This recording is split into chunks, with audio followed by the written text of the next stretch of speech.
जय हिंद दोस्तों, आप सभी का स्वागत है आपके अपने यूट्यूब चैनल नौकरी तक पे।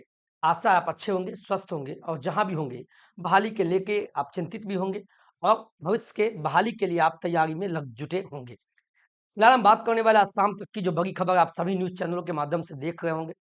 हमारे आदरणीय जो पूर्व मुख्यमंत्री साहब हैं जीतन राम मांझी, जो बिहार प्रदेश के मुख्यमंत्री थे कभी, उन्होंने बिहार वासियों के पक्ष में भी है और दूसरी तरफ हमारे आदरणीय जो प्रदेश के फिलहाल वर्तमान में हमारे मुख्यमंत्री साहब नीतीश जी हैं, वो ये कह रहे हैं कि मैंने बहाली दिया, मैंने बहाल किया और 2 नवंबर को हम नियुक्ति पत्र भी देने का काम करने जा रहे हैं। यानी पूरे देश ही नहीं बल्कि विश्व के इतिहास में पहली बार ऐसा होगा जब 1,20,000 अभ्यर्थियों को नियुक्ति पत्र दिया जाएगा। आप सच्चाई कहाँ है? इसकी प्रतिक्रिया आप कमेंट में अवश्य दीजिएगा। मैं इसलिए ऐसा बोल रहा हूँ, आप आए दिन आप सभी न्यूज़ चैनलों के माध्यम से देखते भी होंगे, ये हमारे पूर्व मुख्यमंत्री जीतन राम मांझी जी हैं। इन्होंने शिक्षक बहाली पर मैंने लिखा है शिक्षक बहाली पर मांझी के बयान से मची खलबली।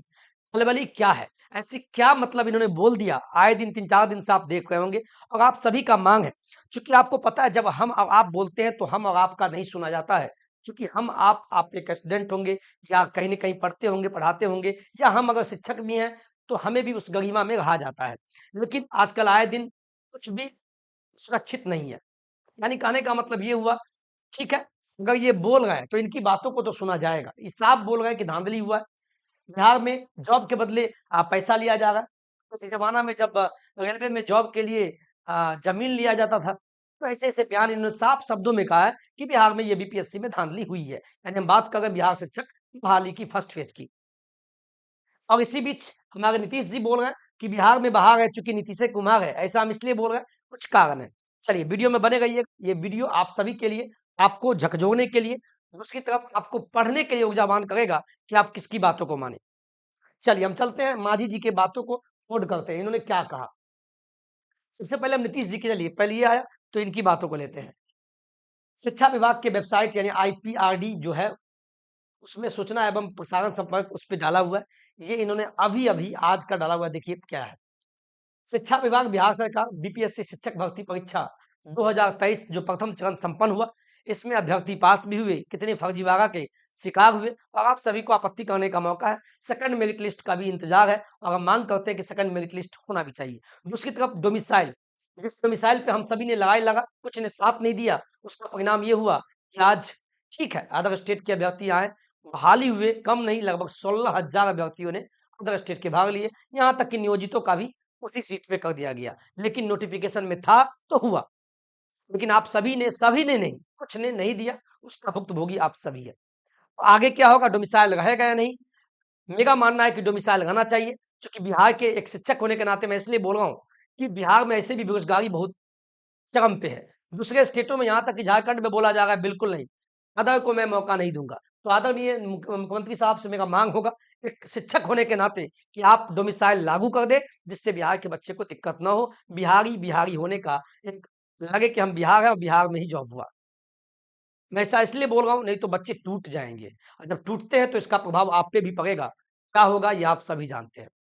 तो ये साफ बोल रहे हैं कि रोजगार की बहार है शिक्षक नियुक्ति में इतिहास रचता बिहार। बहुत अच्छी बात है, बहुत अच्छी बात है। इतिहास बिल्कुल रचा गया है। लेकिन अगर मांझी जी अगर बोल रहे हैं कि नहीं बिहार में अगर धांधली हुआ है, बच्चे भी बोल रहे हैं, तो 1% तो हो ही सकता है। 99% बहाल हुआ बहुत अच्छी बात है। मैं खुश हूँ, मैं बहाली के खिलाफ नहीं हूँ, मैं इसके साथ हूँ।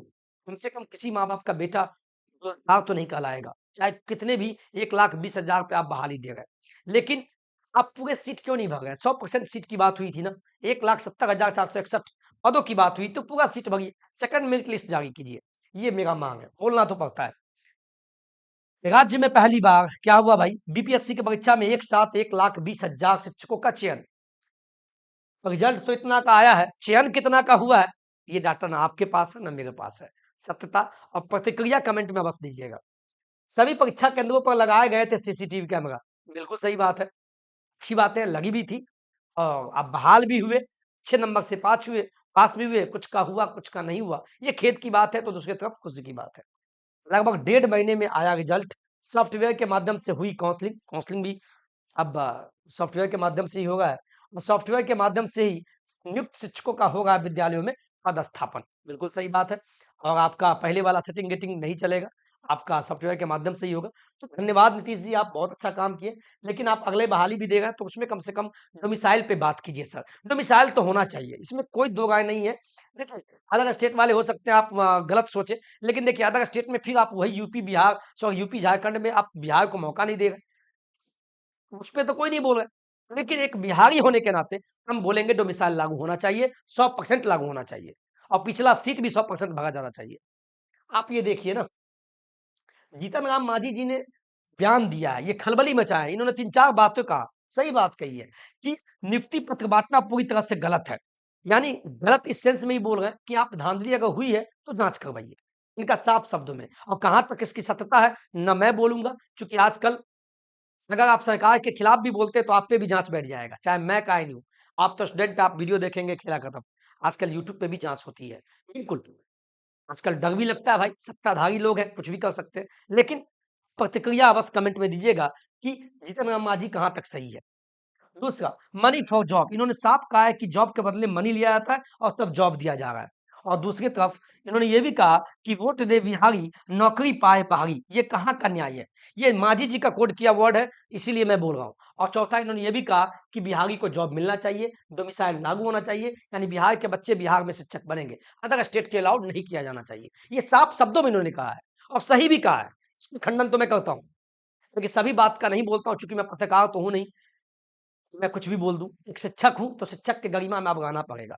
नहीं तो कभी हम पे भी लोग समझ गए आप। तो आप अपनी भावनाएँ को कमेंट में अवश्य लिखिएगा, हम पे मत कहिएगा। क्योंकि सरकार में ये थे, हैं, अभी विपक्ष में हैं, कभी सत्ता में थे, तो बोलेंगे ही। तो आप इनके प्रतिक्रिया आप दीजिएगा, इन्होंने क्या सही कहा या गलत कहा। हम पे देखिए क्या होगा ना, हम सत्ता में हैं। ये बात तो सही है कि डोमिसाइल होनी चाहिए। यही सारी बातें थी जो मैंने आपको बताने का प्रयास किया। और दूसरी बात मैं ये कहूँगा कि बहाली फिर जो है, मैं बोल दूं बीपीएससी का सेकंड फेज आ गया है।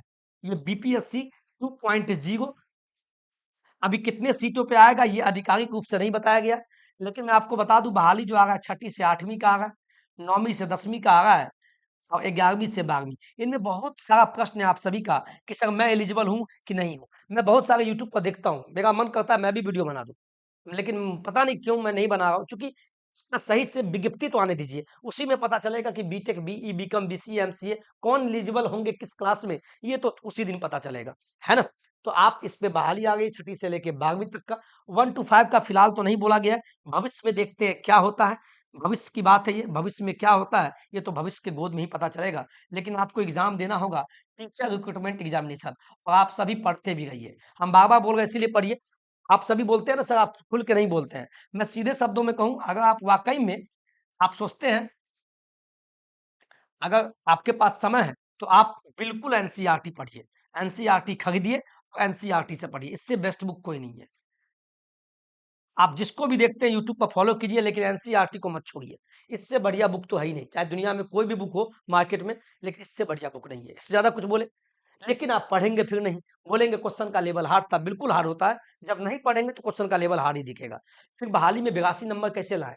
83 नंबर लाने वाले लाएँ। इसका मतलब पढ़ना तो पड़ेगा। You will have to read, focus on study, सब कुछ भूल जाइए। आज मैच है, मैं जानता हूँ, को भी भूलना होगा। आने वाले दिनों में 12 तारीख को दिवाली है, वो भी भूलना होगा। माँ छठी से प्रार्थना कीजिए और छठ को भूलना नहीं है, प्रार्थना करके फिर पढ़ना होगा। समय बहुत कम है, मात्र 1 मंथ है। तो जो भी सूचना होगा हम बताते रहेंगे और अपना प्रतिक्रिया कमेंट में अवश्य दीजिएगा। मांझी जी बिहार के बच्चे के लिए, बिहार के बच्चों के लिए आवाज़ उठाए हैं, बेरोज़गार साथियों के लिए। और दूसरी बात, नीतीश जी भी बच्चों के साथ ही दे रहे हैं, चूँकि बहाली दे रहे हैं। उनमें एक कमी ये हो गई कि उन्होंने नियोजित को भी इसी सीट पे कर दिया और बाहरी को भी किया, यानी डोमिसाइल नीति को लागू नहीं किया। बच्चे इसीलिए उग्र हैं, गुस्सा में है नीतीश जी से, चूँकि वो कह रहे हैं उनको प्रधानमंत्री बनना है, इसीलिए अदर स्टेट को भी अलॉट किया। बात तो लाज़मी है, ये बात तो कहीं न कहीं सत्यता भी है। भले अदर स्टेट वाले उनको चाबसी देते हों, लेकिन मुझे नहीं लगता है बिहार के बच्चे नीतीश जी से खुश हैं। कहीं न कहीं दुःख तो है। बहाली दिए फिर भी दुःख है, नहीं तो और बच्चों का हो जाता। लगभग 32-35 हज़ार नियोजित शिक्षक उसी सीट पर बहाल हो गए। लेकिन नोटिफ़िकेशन में था तो हुए, लेकिन गलत हुआ। उस समय आवाज़ उठानी चाहिए।